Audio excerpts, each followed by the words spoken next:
سورہ تحریم کی آیت نمبر 6 کی تلاوت کیا ہوں، لیکن آپ حضرات نے یقین کے ساتھ اس آیت کو اپنے دل پہ اتارنا ہے، کیونکہ یہ اللہ کا کلام ہے اور اس میں ذرا بھی شک کی گنجائش نہیں ہے۔ جو اس نے کہا وہ اٹل حقیقت ہیں اور اٹل فیصلہ ہے، اس میں چوں چرا کی گنجائش نہیں ہے۔ جیسے رات کو میں نے آپ کو بتایا تھا، اس قرآن کی حقانیت کی ایک دلیل ہے کہ پاکستان میں کم از کم اس وقت مسجدوں میں، گھروں میں، فیکٹریوں میں، کمپنیوں میں جو حافظ قرآن سنا رہے ہیں وہ میرے خیال سے کوئی 10 لاکھ سے اوپر ہے۔ ٹھیک ہے، اس میں چھوٹے چھوٹے بچے، جوان، بوڑھے، مختلف لہجوں میں، خوبصورت آوازوں میں، پھر پوری دنیا کے اندر کتنی مسجدیں ہیں، یہاں تک کہ امریکہ غیروں کا ملک ہیں، اس میں بھی یعنی لاکھوں مسجدوں کے اندر یہ قرآن سنایا جا رہا ہے۔ اور اس دور سے لے کر آج تک کتنی دنیا نے اس کو زبانی یاد کیا، اور یہ دنیا کے لوگوں کے سینوں میں، چھوٹے چھوٹے بچوں کے سینوں میں یہ اتنی بڑی ضخیم کتاب موجود ہے۔ یہ اس کی حقانیت کی دلیل ہے، اس کا سچا ہونے کی دلیل ہے۔ دنیا میں ہزاروں کتابیں لکھی گئی ہے، ہزاروں نہیں لاکھوں کتابیں لکھی گئی ہے۔ ایک مصنف اور مؤلف نے جیسے رات کو بتایا 1800 ہزار کتابیں تو ایک آدمی نے لکھی ہے، لیکن وہ کتابوں میں سے ایک چھوٹی سی کتاب بھی جس کے 5 پیج ہو، 5 ورق ہو، وہ بھی کسی کو یاد نہیں۔ اور یہ 30 سپارے، 114 سورتیں اور اتنی ساری آیتیں، اور ایک چھوٹے بچے کو ایسے پھر پانی کی طرح وہ پڑھ رہا ہوتا ہے۔ یہ اس کی حقانیت کی دلیل ہے۔ جبکہ اس کے بالمقابل دوسری کتابوں کو آگے بڑھانے کے لیے ایڑی کی چوٹی کا زور لگایا جا رہا ہے، اور اس کے لیے کہا جا رہا، اس کے لیے کوئی تعاون نہیں ہے، نہ سرکاری تعاون ہے اور نہ کسی اور لیول پہ اس کی تعاون ہے۔ 24 گھنٹے کہا جا رہا ہے کہ اس قرآن کو نہ سنو، بند کر دو، اس پڑھنے والوں کو اور پڑھانے والوں کو پر زمین تنگ کر دو۔ اور کیا گیا، ہزاروں علماء کو شہید کیا، حفاظ کو شہید کیا۔ اٹھاؤ تاریخ بغداد کو، سمجھ میں آیا جی؟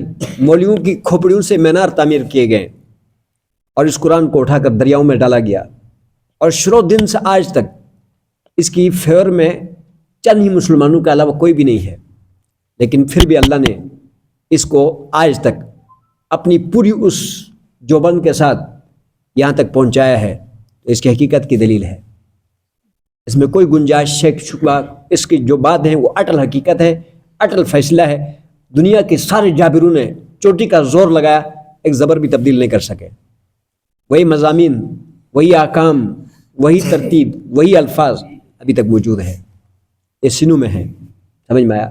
تو اس کا یہ جو آیت ہے، آپ میں سے اور میرے لیے یہ چیخ پہ یہ اپنے اندر سے آپ لوگوں کو دعوت دے رہا ہے۔ یہ آیت کیا دعوت دے رہا ہے؟ یا ایھا الذین آمنو، یہاں اللہ نے یہ نہیں کہا یا ایھا الذین کفروا، نہیں کہا۔ اس بات کو تو سمجھتے ہو نا؟ یا ایھا الذین آمنو، اے ایمان والو، یہ کتاب کافروں سے نہیں ہے، یہ کتاب کسی کافر کو نہیں کہا جا رہا یہاں پر۔ یا ایھا الذین آمنو، اے ایمان والو، اے ایمان والو، اے نمازیو، اے مسجد میں آنے والو، سمجھ میں آجی؟ ہم سے یہ آیت خطاب کر رہا ہے، مجھ کو بھی یہ خطاب کر رہا ہے، آپ کو بھی یہ پکار رہا ہے۔ کیا پکار رہا ہے؟ قوا انفسکم، تم اپنا آپ کو بھی بچاؤ۔ قوا کا کیا معنی؟ بچاؤ، انفسکم اپنا آپ کو بھی، واہلیکم اپنے گھر والوں کو بھی، اپنی بیٹوں کو، اپنی بیٹیوں کو، اپنی بیوی کو، جو تمہارے جو چھت کے نیچے تمہارے ساتھ رہتے ہیں، گھر والے۔ اہل کس کو کہتے ہیں؟ اہل کس کو کہتے ہیں ہم لوگ؟ اہل ویال کس کو کہتے ہیں؟ وہ جو ساتھ رہ رہے ہوتے ہیں ان کو کہتے ہیں نا، بیوی ہو گئی، بچے ہو گئے، انہی کو کہتے ہیں۔ تو فرمایا کہ کو بچاؤ، انفسکم تم اپنے آپ کو بھی بچاؤ، واہلیکم، واہلی، اہل تو سمجھتے ہیں نا، یہ قرآن کہہ رہا ہے واہلیکم، اپنے اہل ویال کو بھی بچاؤ۔ کس سے؟ نارا ناک سے۔ سمجھ میں آیا؟ یہ قرآن کہہ رہا ہے، اپنے آپ کو بھی اور اپنے بچوں کو بھی یعنی آگ سے بچاؤ۔ وہ آگ کیسی ہے اس کی تفسیر بیان کر رہا ہے اللہ، وقودھا الناس، اس کی جو ایندھن ہے، جو اس کو جس کو آپ لوگ بالن کہتے ہیں، کیا بولتے ہیں؟ بالن کہتے ہو نا، یہاں اس کا جو ایندھن ہے جس کو سلگایا جائے گا، سمجھ میں آ جی، وہ الناس لوگ ہیں۔ کون ہے بھائی؟ اس جہنم کی جو آگ کی جو ایندھن ہے وہ لوگ ہیں۔ والحجارہ تو کیا ہے؟ پتھر ہے، انسان اور پتھر اس کا ایندھن ہے۔ ہمارے یہاں تو لکڑیاں ایندھن ہے نا، ہماری بالن کیا ہے بھائی؟ لکڑیاں ہیں، گیس ہے، لیکن وہاں کا جو ایندھن ہے، وہاں کا جو بالن ہے وہ کیا ہے؟ انسان اور پتھر ہے۔ پھر علیہا، اس کے اوپر، اس آگ کے اوپر، ملائکتن، فرشتے ہیں، غلاظ شداد، سخت مضبوط قسم کے۔ غلاظ شداد کا کیا معنی؟ سخت تر مضبوط قسم کے فرشتے ہیں، سمجھ میں آیا جی؟ ہاں، اور وہ کیا کرتے ہیں؟ وہ لا یعصون اللہ، وہ اللہ کی نافرمانی نہیں کرتے ہیں۔ وہ کوئی ہمارے تھانہ کوسر کی پولیس نہیں ہے، وہ کوئی یہ جو رشوت خور پولیس نہیں ہے، وہ یہ بڑی سخت پولیس ہے کہ لا یعصون اللہ، کہ وہ اللہ کی نافرمانی نہیں کرتے ہیں، یعنی لا یعصون اللہ، وہ اللہ کی نافرمانی نہیں کرتا، ماں اس امر کا بھی یعنی اس حکم کا بھی نہیں کرتے ہیں، امرهم جو اللہ نے ان کو حکم دیا ہے، سمجھ میں آ جی؟ وہ فرشتے وہاں جو جہنم کے اوپر جو ڈیوٹیوں پہ ہے، جہنمیوں کے اوپر، وہ کیا کرتے ہیں؟ وہ اللہ اور اللہ نے جو ان کو حکم دیا ہے اس کی نافرمانی نہیں کرتے ہیں، رشوت کھا کے چھوڑ دیں گے، ہاں، وَيَفْعَلُونَ مَا يُؤْمَرُونَ، اور وہ کرتے ہیں، یعنی وہ فرشتے کرتے ہیں ماں، وہ سارے آرڈر کو، یؤمرون، جو ان کو دیا گیا ہے، جو ان کو حکم ملا ہے نا، جو آرڈر ملا گیا اس کو پورا کرتے ہیں۔ تو ان کو کیا حکم ملا ہے؟ ان کو ایک دوسری صورت میں ہے کہ ان کو اللہ نے آگ کے ہتھوڑے دیے۔ کیا دیا بھائی؟ ان کے ہاتھوں میں آگ کے ہتھوڑے ہیں، اور وہ یضربون علی وجوہہم، یعنی ان کی چہروں پہ ماریں گے، ان کی پیٹھوں پہ ماریں گے، کوٹ کوٹ کے جو ہے، کیا نام ہے، نیچے بھی آگ ہوگا، مار بھی آگ سے رہیں گے، تباہی نکال دیں گے۔ یہ قرآن ہے، یہ مسلمانوں کو مخاطب ہے، یہ ایمان والوں کو مخاطب ہے کہ تم اپنے آپ کو بھی اور اپنے گھر والوں کو اس آگ سے بچاؤ جس کا یہ صورتحال ہے۔ سمجھ میں آیا؟ ابھی ہمارے بچے مثال کے طور پر نماز نہیں پڑھتے ہیں، مطلب ہمارے بچوں کے لیے کہیں سے کوئی نوکری آ رہا ہو، کہیں سے کوئی فائدہ آ رہا ہو، کوئی سے کاروبار آ رہا ہو، کہیں سے کوئی جو ہے کیا نام اس کی ویزا لگ رہا ہو، تو خوشی میں اس بچے کے ساتھ میٹنگ کرتا نہیں کرتا باپ؟ ہاں، میٹنگ کرتا ہے نا بھائی، کہ آپ یہ خیر ملے گا تو اس میں کیسے ڈیل کیا جائے گا اس کو۔ اور اسی طرح آپ کو بچے کو، باپ کو پتہ ہو کہ آج ہمارے بچے کو کوئی محلے والے 4 نوجوان آئیں گے، ماریں گے، اور یا کوئی ایسا نقصان ہو جائے گا، یہ جانے والا کہیں ہے، تو بتا کہ بچے کے ساتھ میٹنگ کریں گے نہیں کریں گے؟ ہاں، بچے کو بٹھا کے میٹنگ کریں گے نا، فائدے کی صورت میں بھی بچے کو بٹھا کے میٹنگ کریں گے ہم، اور نقصان کی صورت میں بھی بچے کو بٹھا کے میٹنگ کریں گے۔ لیکن آپ کو یہ نہیں معلوم کہ آپ کا بچہ ابھی جہنم میں جا رہا ہے نماز پڑھنے کی وجہ سے، اس کے لیے آپ نے میٹنگ نہیں کرنا ہے، آپ نے اس کے لیے میٹنگ بالکل بھی نہیں کرنا ہے، آپ نے فکر بھی نہیں کرنا، نہ اپنی کرنا نہ اس کا کرنا ہے۔ بتاؤ، پکڑے گا نہیں پکڑے گا اللہ پکڑے گا نہیں پکڑے گا؟ قرآن کی اس آیت کے روح سے کہ آپ کو کہا جا رہا ہے کہ تم اپنا آپ کو بھی اپنے بچوں کو بھی جہنم سے بچاؤ، یہ آپ کا حق ہے، آپ کا حق ہے کہ آپ اپنے بچے کو جہنم سے بچا لے۔ آپ باپ ہے، اس کی لگام آپ کے پاس ہے۔ اب میرے بھائی نے رات کو مجھے بتایا کہ بھائی جو ہے نا آج تھوڑا بہت اس کا پارا جو ہے نا کچا تھا، محمد کا پار سنا تو دیا لیکن تھوڑا بہت کچا تھا، تو میں نے رات کو جب سحری کے لیے آیا اس کو، میں نے کہا تم سحری نہ کھاؤ، نکلو یہاں سے۔ بڑا اس کو میں نے ڈانٹا، وہ رونے لگ گیا، ماں مجھ پر، والدہ مجھ پر کیوں ڈانٹ رہے ہو؟ سمجھ میں آیا؟ کیوں ڈانٹ رہے ہو بھائی؟ اب سحری کا ٹائم ہے. پھر ایک کپ کوئی ایسی ویسی پی کے نکل گیا تو مجھے پھر ڈانٹنے لگے کہ جو ہے کیا نام ہے اب یہ ادھورا جو ہے نا سحری کھا کے چلا گیا, سارا دن قرآن یاد کرے گا, آپ کو ایسا نہیں کرنا. میں نے کہا نہیں, مجھے کرنا چاہیے تھا, مجھے کرنا چاہیے تھا. کیوں اس نے پارا کچا کیا ہے؟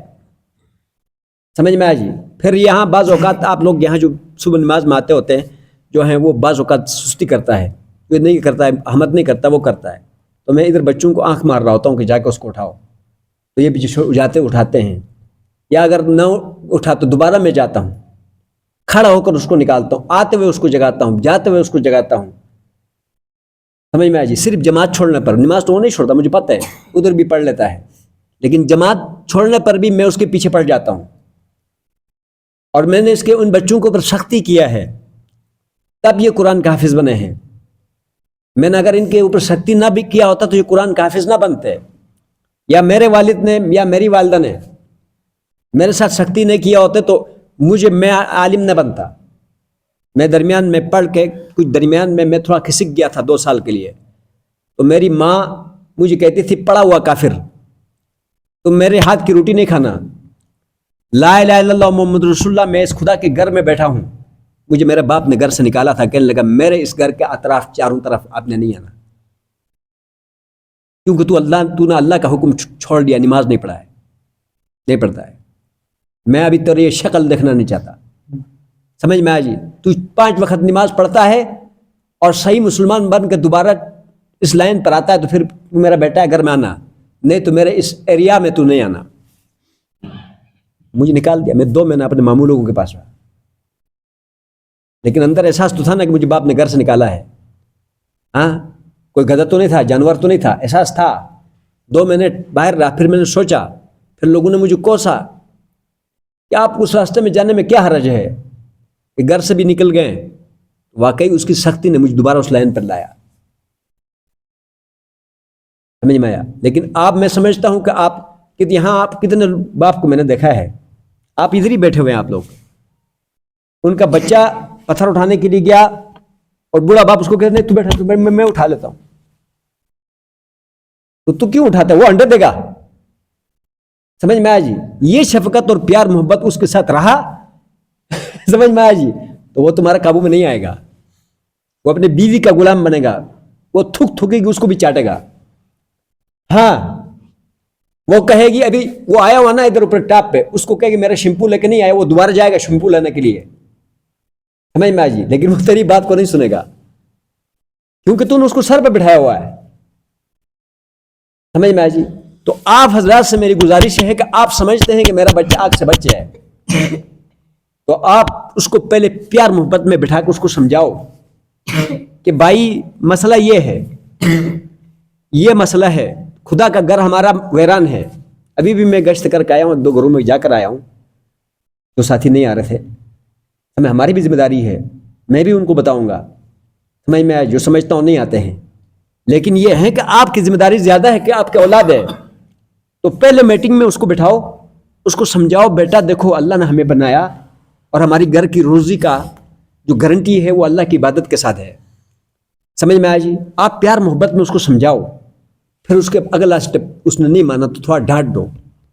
یہ نہیں کہ کلاڑی لے کے سر پہ مار دو, یہ نہیں کرنا ہے, یا ڈنڈے سر پہ برسا دو, ایسا بھی نہیں ہے. میں تمہیں طریقہ بتاتا ہوں. پہلے اس کو پیار محبت سے اچھی طرح سے بتاؤ کہ اللہ کی عبادت کے ساتھ روزی آتا, گھر کا خیر و برکت ہوتا, اللہ کے گھر کے آبادی سے ہمارا گھر آباد ہوتا ہے. سمجھ میں آیا جی؟ تو اب یہ ہے کہ اگر وہ سمجھتا ہے تو ٹھیک ہے, نہیں تو تھوڑا ڈانٹ ڈپٹ دو سخت لہجے کے ساتھ. خبردار, آج کے بعد تو نے میری نصیحت کو جو ہے نا, ہاں گدے کی آواز سمجھی, میں تمہارا باپ ہوں, خبردار اس کو پر سختی کرو, تیوری چڑھاؤ. اگر تیوری چڑھاتا ہے پھر بھی وہ ٹھیک نہیں ہوتا ہے, تو پھر بھی اس کو کلاڑی نہیں مارنا ہے. اس کو بولو بس اب میں اور تمہاری باتیں بند ہیں, بس جب میں سامنے آؤں گا تو راستہ بدل دینا. میں تو بے نمازی کو دیکھنا ہی نہیں چاہتا. میں نے اسی طرح بولا, میں نے اپنے بیٹے کو, میں نے کہا میں نے اپنے باپ کا بیٹا ہوں, تو اگر نماز کا ہوا جماعت کا پابندی کرتا تو ٹھیک, نہیں تو میں تجھے گھر سے نکالوں گا, نہ ادھر گھر میں جانے دوں گا نہ ادھر جانے دوں گا. سمجھ میں آیا جی؟ میں 1 مرتبہ سمجھاتا ہوں, 2 مرتبہ سمجھاتا ہوں, 3 مرتبہ میں نکال دیتا ہوں گھر سے. میرے باپ میرا ایسا کرتا تھا, اس کے ساتھ جو ہے نا بائیکاٹ کر دو، دیکھنا وہ 5 وقت نمازی بنتا نہیں بنتا۔ میں نے آپ کو تشکیل دیا، پہلے نصیحت، پھر ڈانٹ، تیسری مرتبہ اس سے بات کرنا بند کر دو۔ آپ نے دل سے اس سے باتیں بند نہیں کرنا کہ دل سے نکال دیا، اس کو علاج کے لیے آپ نے ایک وہ سسٹم اپنانا ہے علاج کے لیے، سمجھ میں آیا؟ تو وہ نمازی بن جائے گا، ورنہ خدا کی قسم ہم پکڑے جائیں گے۔ یار میں تمہارے سامنے ایک زندہ مثال ہوں یا نہیں بھائی؟ میں نے ابھی بھی ایک ساتھی کو یہی کہہ کر آیا ہوں، اس کے گھر میں جا کے میں ابھی بھی یہی کہہ کر آیا ہوں، سمجھ میں آیا کہ بھائی میں تمہارے لیے ایک زندہ مثال ہوں۔ میں یہاں آیا تو میرے پاس کیا تھا؟ کچھ بھی نہیں تھا نا، اتنا سا چھوٹا سا کمرہ تھا نہیں تھا بھائی؟ ہاں، ایک باتھ روم جتنا کمرہ تھا، میں پاؤں اپنے بچوں کے ساتھ اندر سیدھا نہیں کر سکتا تھا۔ آپ لوگوں نے تو بنایا تھا، آپ لوگوں کا کمرہ تھا، آپ کا نہاد، ٹھیک ہے نا؟ لیکن اس گھر کی میں نے اپنی دل و جان سے خدمت کی ہے۔ اس کو میں نے جب سے آیا ہوں اذان کے بغیر، جماعت کے بغیر، اس کو میں نے اس کی خدمت کی ہے۔ خدا کی قسم میں یہ بات گارنٹی کے ساتھ کہتا ہوں، مجھے میں کوئی کمال نہیں تھا کہ میں 24 گھنٹہ دوسرے بزرگوں کی طرح تسبیح لے کر بڑے بڑے وظائف میں نہیں، میں ایک ٹھوس کام کرتا ہوں، لیکن میں نے اس گھر کی آبادی کو زندہ رکھا ہے۔ دیکھو میرے رب نے مجھے گھر دیا نہیں دیا، بغیر پیسے کے دیا نہیں بھائی۔ ایک کنال پر اللہ نے مجھے گھر دیا فری کا، جس کو میں جانتا نہیں تھا اس نے مجھے دے کے دیا۔ وَمَن يَتَّقِ اللَّهَ يَجْعَلْ لَهُ وَيَرْزُقْهُ مِنْ حَيْثُ وَمَن يَتَّقِ اللَّهَ يَجْعَلْ لَهُ مَخْرَجًا وَيَرْزُقْهُ مِنْ حَيْثُ لَا يَحْتَسِبُ۔ جب اللہ سے بندہ ڈرتا ہے اور تقوی اختیار کرتا ہے، اللہ وہاں سے رزق اور روزی اور نوکری اور گھر اور گاڑی اور فلاں دیتا ہے جہاں سے اس کا وہم اور گمان میں بھی نہیں آتا۔ وَمَنْ أَعْرَضَ عَنْ ذِكْرِي فَإِنَّ لَهُ مَعِيشَةً ضَنْكًا، جو میری عبادت سے منہ موڑ لیتا ہے اس کی معیشت کو ہم کیا کرتے ہیں؟ تنگ کر دیتے ہیں۔ یہ بڑے بڑے جن کے پاس پیسہ ہے نا، جو نماز نہیں پڑھتا ہے، اندر سے وہ کھوکھلے ہیں، جا کے پوچھو کہ وہ دوائیوں پر اپنا گزارا کرتے ہیں، سمجھ میں آیا جی؟ وَمَن يَتَّقِ اللَّهَ يَجْعَلْ لَهُ مِنْ أَمْرِهِ يُسْرًا، جو اللہ سے ڈرتا ہے اس کے کام کو اللہ کیا کرتا ہے؟ آسان بنا دیتا ہے، سمجھ میں آیا؟ تو اب میں تمہارے لیے ایک زندہ مثال ہوں۔ میرے پاس جو ہے کیا نام ہے، یعنی گھر نہیں تھا، اس گھر کو آباد کرنے کی وجہ سے اللہ نے مجھے گھر دیا نا۔ میرے پاس سواری نہیں تھی، بلکہ جوتے بھی میرے صحیح نہیں تھے، میں اس کو خریدنے کے قابل بھی نہیں تھا، مجھے اللہ نے اتنی بڑی مہنگی گاڑی دیا۔ اس کے بعد اس گھر کو آباد کرنے کی وجہ سے میرے بچوں کو اللہ نے حافظ بنایا۔ اس گھر کو آباد کرنے کی وجہ سے سمجھ میں آیا جی؟ اللہ نے مجھے 4 مرتبہ اپنا حرم دکھایا نہیں دکھایا آپ لوگوں کے سامنے؟ آپ گواہ اس سے بڑی اور آپ کو کیا مثال ملتی ہے؟ میں کون سی جا کر اسلام آباد کی کوئی مثال لا کر آپ کو بتاؤں، یا گلگت کا کوئی مثال لا کر آپ کو دکھا دوں، یا کوئی کراچی کا مثال آپ کو دکھا دوں؟ میں ادھر ہی آپ کے سامنے جو ہوا وہی دکھا رہا ہوں۔ اب یقین آیا بھائی کہ اس گھر کو آباد کرنے سے آپ کا گھر آباد ہوگا، آپ کی نوکری لگی، آپ کے بچوں کا مستقبل بن جائے گا۔ ابھی سمجھ میں آیا؟ بتاؤ کون کون عزم کرتے ہیں آج اپنے بچوں کے ساتھ میٹنگ کرنے کا؟ میٹنگ کریں گے، ٹھیک ہے جی، کہ پکا جو ہے وہ نمازی بنیں گے، ٹھیک ہے جی، اور خود بھی ہم لوگ نمازی بنیں گے۔ ہم سمجھتے ہیں کہ ہم دنیا میں بھی آخرت میں بھی کامیاب ہو جائیں گے۔ اس آیت کی دوبارہ میں ترجمہ کرتا ہوں۔ یا ایھا الذین آمنوا، اے ایمان والو، قوا انفسکم، تم اپنے آپ کو بچاؤ، واہلکم، تم اپنے گھر والوں کو بھی بچاؤ، نارن، آگ سے، وقودھا، اس آگ کی جو بالن ہے، ایندھن ہے، الناس، لوگ ہوں گے، والحجارۃ، پتھر ہوں گے، علیہ، اس آگ کے اوپر، ملائکۃ، فرشتے ہیں، غلاظ شداد، سخت قسم کے، سمجھ میں مضبوط قسم کے، لا یعصون اللہ، اور اللہ کی نافرمانی نہیں کرتے، ما امرہم، جو اللہ نے ان کو حکم دیا اس کی بھی نافرمانی نہیں کرتے، ویفعلون، اور کر گزرتے ہیں، ما، اس حکم کو، یؤمرون، جو ان کو حکم دیا کہ ان کو اٹھا کے جہنم میں پھینکو، اس کو باہر نکلنا نہ دو، انہی کو اندر کوٹتا رہو، تو وہی کام میں لگے ہوئے عزم کرتے ہیں انشاءاللہ کہ اپنے بچوں کو ہم مسجد میں لے آئیں گے۔ یہ سیزن ابھی، اللہ عمل کرنے کی توفیق عطا فرمائے۔ اللہم